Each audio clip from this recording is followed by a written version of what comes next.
Hi guys, welcome back to my channel. आज मैं जो शेयर कर रही हूँ मेरा मॉर्निंग रूटीन। और आज मैं तो बहुत जल्दी उठ गई थी, सुबह के 4 बजे। और उसके बाद मैंने नमाज़ पढ़ी। उसके बाद मेरा काम शुरू। आप लोग देख रहे हो कि बच्चे का जो भी कपड़ा है ना, वो सेट करना बहुत ज़रूरी हो जाता है। पर कभी कभी ऐसा होता है ना कि आप काम में इतने बिज़ी हो जाते हो कि कुछ कुछ काम ऐसे होते हैं कि हम करना भूल ही जाते, टाइम भी नहीं रहता है। आज मैं सोची कि आज टाइम मिल गया तो मैं पहले ये निपटा लेती हूँ, उसके बाद दूसरा निपटाऊंगी। तो जो कपड़े मुझे चाहिए वो मैं एक तरफ कर लूँगी, और जो मुझे नहीं चाहिए वो सब मैं पोटली बांध के दूसरी तरफ रखूँगी। और मैं यहाँ पे अपनी मेडिसिन ले रही हूँ, और मुझे थायराइड है इसलिए मैं उसकी दवाई लेती हूँ। ये सुबह का जब भी 5:30 बज रहा था तब का टाइम है। और उसके बाद में जो भी है बिस्तर विस्तर सब उठा लूँगी। बहुत ज़्यादा गर्मी है इसलिए हम नीचे ही सोते हैं और बेड पे नहीं सो पाते हैं, बहुत ज़्यादा गर्मी होती है। आप लोग देख सकते हो। और सुबह सुबह ताज़ी हवा जो होती है ना, बहुत हेल्थ के लिए बहुत ज़्यादा बेनिफिट होता है। तो अगर आप लोग सुबह जल्दी नहीं उठते हो तो जल्दी उठना शुरू कर दो, उसके बहुत सारे बेनिफिट है। मैं पहले नहीं उठती थी, पर अभी मैं स्टार्ट कर रही हूँ कि नहीं, एटलीस्ट सुबह सुबह तो जल्दी उठ जाती हूँ। और इससे ना क्या फ़ायदा होता है कि आप रात में जल्दी भी सो जाते हो, फिर आप बहुत लेट नाइट सोते हो, फिर सुबह नहीं उठ पाते हो। इससे क्या होता है कि अब जो सुबह का फ्रेश हवा और जो सुबह का जो एक धूप होता है ना, वो अपने बॉडी पर लेना बहुत ज़्यादा ज़रूरी होता है, जो हम नहीं ले पाते हैं। कोशिश करिए कि सुबह सुबह जल्दी उठ जाए। उसके बाद मेरा जो भी घर का काम है वो मैं निपटा लूँगी। मैं बस इतना ही शूट कर पाई। उसके बाद और भी काम थे, जो बाथरूम वाथरूम धोना, उसके बाद घर पे पोछा लगाना, ये सब मैं नहीं शूट कर पाई क्योंकि मेरा ऑलरेडी 2 बच्चे हैं, तो उसको लेकर मैनेज करना मुश्किल हो जाता है। इसलिए मैं थोड़ा थोड़ा करके आप लोगों के साथ मैं शेयर कर रही हूँ। मैंने इवनिंग रूटीन भी शेयर किया है और ये मॉर्निंग है। तो आफ्टरनून का जो रहता है वो बहुत मैं बिज़ी रहती हूँ, इसलिए शूट नहीं कर पाती हूँ। यहाँ पे मैं बर्तन है सभी धो लूँगी और मैं इसको घस ले रही हूँ। रात में जो बर्तन होता है कभी कभी मैं घस के रख देती हूँ ताकि सुबह सुबह मुझे उतना हड़बड़ नहीं हो। पर कभी कभी ऐसा होता है कि हम इतने थक जाते हैं कि नहीं, जाने दो, रहने दो, ऐसा बोल के हम छोड़ देते हैं। पर कोशिश यही होती है कि रात का बर्तन जितना हो सके मैं उतना धो लेती हूँ। तो सुबह इतना ही होता है। और इसके बाद जो सुबह का जो नाश्ते वास्ता, उसके बाद जो होता है बहुत ज़्यादा बर्तन हो जाता है।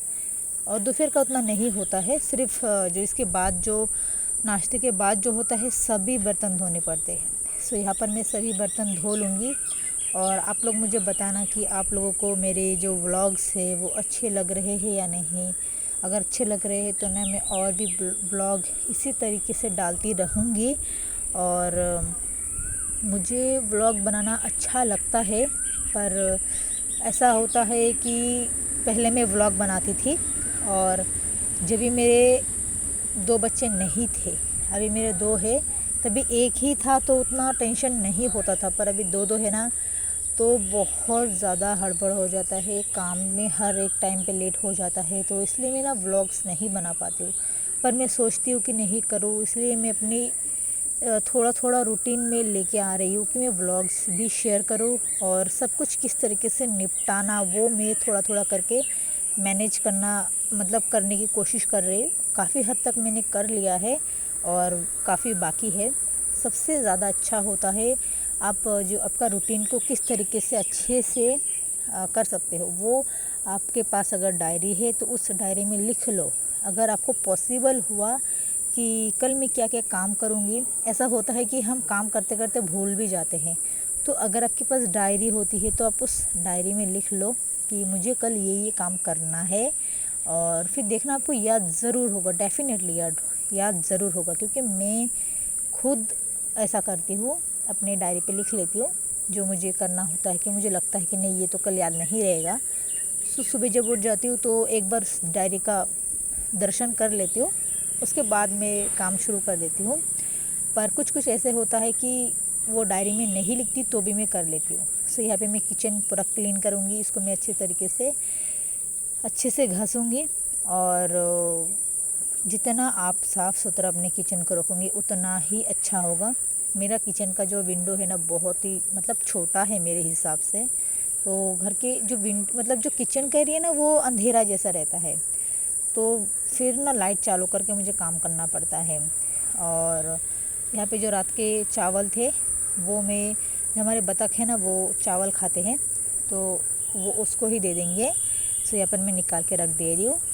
और ये बर्तन जो है ना, ये जो बर्तन होता है ये मैं बाहर ही धोती हूँ, क्योंकि इसमें हम चूल्हे में खाना बनाते हैं, तो उस टाइम का जो दोपहर का खाना चूल्हे में बनाती हूँ ना, तो बर्तन में ना सब काला हो जाता है, तो उसको मैं बाहर ही घसती हूँ, यहाँ पर बेसिन पे नहीं घसती हूँ। बाकी बर्तन मैं यहीं पे धो लेती हूँ, कढ़ाई और जो वो बर्तन, और बाहर के कुछ कुछ बर्तन ऐसे होते हैं जो मैं बाहर ही घस लेती हूँ। और फिर मैंने बच्चे के लिए जो है ना रवा, दूध रवा, ये मैं बना के रखती हूँ, मेरी बेटी को खिलाती हूँ सुबह में, और यही मैं बना के रखी हूँ। आज थोड़ा सा थिक मैंने बनाया है, बाकी मैं ऐसे थोड़ा सा थिन ही बनाती हूँ। उसके बाद मैं यहाँ पे बर्तन घसने के बाद जो है ना चूल्हा साफ़ करने का रहता है, तो मैं वही कर ले रही हूँ कि इसको अच्छे से ना, जो काता होता है इससे मैं घस रही हूँ, क्योंकि बाकी जो है ना जो फाइबर है यहाँ पे, जो कांच बोलते हैं, इसको नहीं घसती हूँ, फिर उसमें ना दाग दाग हो जाते हैं, तो उसको मैं दूसरे कांते से घसती हूँ, जो स्पंज का रहता है वो। ठीक है, तो उसके नीचे भी अच्छे तरीके से घस लूँगी। और आप लोग सभी बताना कि आप लोग अपने रूटीन में क्या क्या शामिल करते हो, और मुझे बताओ कि मुझे क्या क्या करने से मेरी जो ये सब जो काम है वो जल्दी निपट जाएगा, क्योंकि मैं कोशिश करती हूँ और ज़्यादा टाइम में काम कर लेने के बाद आराम से बैठ भी जाती हूँ। तो मैं शेयर करूँगी कि किस तरीके से आप अपने काम को मैनेज कर सकते हो, क्योंकि मैं भी कोई एक्सपर्ट नहीं हूँ, मैंने भी धीरे धीरे सब कुछ सीखा है और ट्राई करते गई और आज मुझे अच्छा एक नॉलेज हो गया है। सो मैं किस तरीके से ये सब मैनेज करती हूँ वो मैं आप लोगों के साथ में शेयर करूँगी। तो यहाँ पर आप लोग देख सकते हो अच्छी तरीके से मैं क्लीन कर ले रही हूँ। और मेरा कैसा रहता है कि हफ्ते में एक दिन मतलब थोड़ा सा अच्छा से क्लीनिंग करो, और जो डीप क्लीनिंग रहता है ना, एकदम प्रॉपर डीप क्लीनिंग, वो 15 डेज़ में या फिर 10 डेज़ में करना बहुत ज़्यादा ज़रूरी होता है, नहीं तो आपकी घर की हालत बहुत ज़्यादा ख़राब होगी। और कोशिश करती हूँ कि मैं सबसे ज़्यादा कि हर वक्त मैं किचन को क्लीन रखूँ, घर को क्लीन रखूँ, क्योंकि बहुत ज़्यादा ज़रूरी होता है कि आप अपने घर को और अपने बेडरूम, किचन किस तरीके से क्लीन करते हो। ठीक है, अगर बच्चे होते हैं तो घर बहुत ज़्यादा गंदा होता है, और अगर बच्चे नहीं होते हैं, बड़े हो जाते हैं, तो वो घर बहुत ज़्यादा क्लीन रहता है, तो उतनी मेहनत नहीं करनी पड़ती है। सो जितने भी बचे हुए बर्तन थे वो भी मैं घस लूँगी अच्छी तरीके से। और देख लेना इसके बाद इमीडिएटली जो है ना वो करंट चला गया था, लाइट, तो अंधेरा हो गया था बीच में ही, वो आप लोगों को बाद में दिख जाएगा कि कभी अंधेरा हो चुका था। सो ये सब मैं करने के बाद सोचती हूँ कि कुछ और नया करो। सो ये सब मैं अपने माइंड पे लेती रहती हूँ कि इसके बाद क्या करना है, इसके बाद क्या करना है। तो अगर आप ऐसे सोचते रहोगे ना, तो आपको बहुत जल्दी इमीडिएटली आपका काम हो जाएगा, और आप इसके बाद जो करोगे वो भी आपको लेट नहीं होगा, सब तुरंत फटाफट हो जाएगा। सो देखो यहाँ पे भी करंट चला गया, सो अंधेरा दिख रहा है। एक्चुअली सुबह का टाइम है, और मैं आप लोगों को बाहर का भी नज़ारा दिखाऊंगी। 7 आम के पेड़ है पीछे, तो एकदम से अंधेरा हो जाता है घर के अंदर। सो मैं इसको अच्छी तरीके से क्लीन कर लूँगी। और आई होप कि आप लोगों को मेरी जो व्लॉगिंग है अच्छी लग रही है। अगर अच्छी लग रही है ना तो लाइक कर देना, और अगर कुछ कमी है ना तो वो भी मुझे ज़रूर बताना, कि मैं कोशिश करूँगी कि वो चीज़ भी मैं करूँ, और घर को और कितनी अच्छी तरीके से साफ़ सफाई करूँ वो भी मुझे बताना, ताकि मैं और भी अच्छी कोशिश करती रहूँ। सो यहाँ पर अब देख सकते हो कि मैंने आम को भी भिगा के रख दिया है, बाद में उसकी कटिंग होगी, फिर खाएंगे बच्चे लोग, हम लोग सब लोग खाएंगे। और अगर आप लोगों को आम पसंद है तो लाइक ज़रूर करना इस वीडियो को। सो मिलते हैं नेक्स्ट वीडियो में, और अंधेरे में ही मैंने क्या क्या क्लीन किया है वो दिखा रही आप लोगों को, और मैं होम टूर भी करवाऊँगी आप लोगों को। मेरा बेडरूम है अभी आधा अधूरा।